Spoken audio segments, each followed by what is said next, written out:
जिसमें आज मैं बात करूंगी राम मंदिर पर जारी सियासत की, जिसने तापमान एकदम बढ़ा दिया है।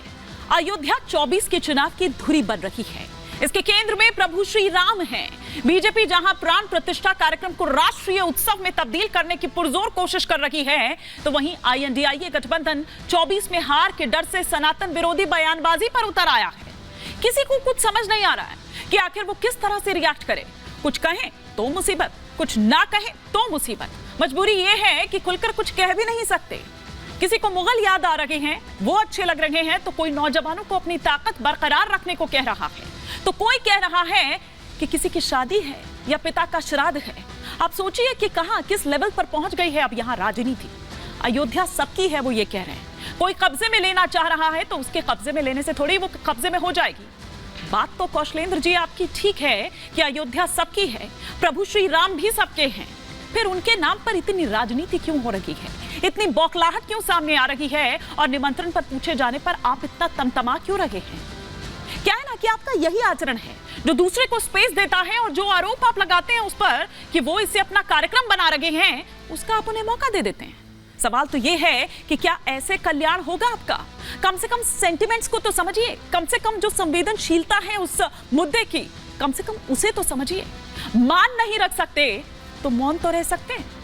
आज इसी पर कर रही हूं 5 का प्रहार, लेकिन उससे पहले कि आगे बढ़ूं, मैं आपको यह बताती हूं कि किस तरह से दरअसल इस पूरे आईएनडीआईए गठबंधन की अगर बात करूं तो किस तरह से घमासान दरअसल मचा हुआ है। और एक नहीं, इस तरह के कई बयान हैं जो सामने एक एक कर आ रहे हैं, और रोज इस फेहरिस्त में एक नया नाम जुड़ता चला जा रहा है। अयोध्या में राम, लेकिन आईएनडीआईए में किस तरह से घमासान मचा हुआ है। प्रभु राम की प्राण प्रतिष्ठा पर यह सियासी संग्राम बीजेपी और आईएनडीआईए गठबंधन में आरोप प्रत्यारोप का जो दौर है वो लगातार जारी है, बदस्तूर जारी है। अयोध्या से जनता को जोड़ने में बीजेपी उधर जुटी हुई है, तो इधर आईएनडीआईए की ओर से हम देखें तो किस तरह से उसके बयान सामने आ रहे हैं। प्राण प्रतिष्ठा कार्यक्रम को उत्सव बनाने पर जोर दे रहा है कौन? बीजेपी। राम मंदिर मुद्दे पर लेकिन बैकफुट पर नजर आ रहा है कौन? आईएनडीआईए गठबंधन। समारोह में जाने पर आईएनडीआईए में एक असमंजस की स्थिति है कि जाएं कि ना जाएं, क्योंकि अगर जाते हैं तो फिर जो उनका वोट बैंक है उस पर असर पड़ता है, तो ये भी एक डर है। कुछ खुलकर इसीलिए बोल भी नहीं पा रहे। न्योता नहीं मिलने से कई दलों में बौखलाहट भी है, तो कभी न्योते का शोर मचाया जाता है, और जिस तक न्योता पहुंच जाता है वो ये कह रहे हैं कि भैया तभी तक अच्छा था जब तक न्योता हम तक नहीं पहुंचा था। आईएनडीआईए सनातन को टारगेट करने में लगातार जुटा हुआ है।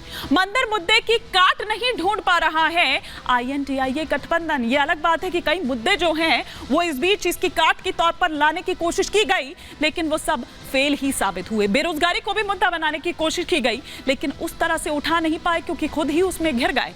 तुष्टीकरण के लिए अब मुगलों का गुणगान भी हो रहा है।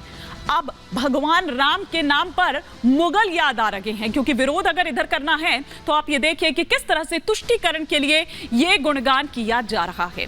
लेकिन अब ऐसे में कुछ सवाल खड़े होते हैं। 5 का प्रहार के वो 5 सवाल एक एक कर जो आपके टेलीविजन स्क्रीन पर आ रहे हैं। इस वक्त पहला सवाल जो आ रहा है वो आपकी स्क्रीन पर यह कि प्रभु राम का नाम आईएनडीआईए क्यों इतना परेशान?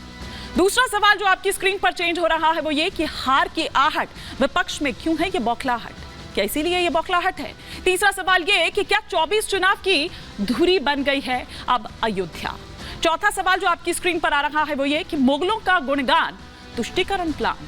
पांचवा और अंतिम सवाल जो आपकी स्क्रीन पर आ रहा है वो ये कि बीजेपी 400 पार, आईएनडीआईए में सिर्फ तकरार। ये वो